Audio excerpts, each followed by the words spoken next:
कोल्हापूर इचलकरंजी मनपा निवडणुकीत अजित पवार सतेज पाटील एकत्र. कोल्हापूर आणि इचलकरंजी मनपा निवडणुकीत अजित पवार आणि सतेज पाटील यांची लवकरच हातमिळवणी होण्याची दाट शक्यता वर्तवण्यात येत आहे. आज सकाळीच अजित पवार यांनी पुणे येथून फोन करून याबाबत चर्चा करून फॉर्म्युला ठरवू असे सांगितले असलेले भाजप युतीत फूट पडण्याची दाट शक्यता व्यक्त केली जात आहे. जिल्ह्यातील दोन्हीही मनपा निवडणुकीत राष्ट्रवादी अजित पवार यांना सांपत्तिक वागणूक दिली आहे.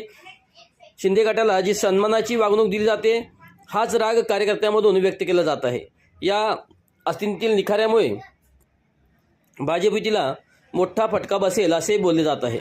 भाजप कार्यकर्ते हे आपल्या श्रेष्ठीची मनधरणी करत असल्याचे दिसून येत आहे. दरम्यान काल रात्री मनपा 13 प्रभागातील भाजपच्या इच्छुक 85 उमेदवारांची एक बैठक होऊन भाजप युती जो उमेदवार देईल त्याच्या पाठीशी एक दलाने उभे राहू व तो उमेदवार प्रचंड मताने विजयी करू असा निर्णय घेण्यात आला. आज सकाळी राम मंदिरात त्या सर्व इच्छुक मंदिरांची नारळ वाढवून पदयात्रा देखील काढली.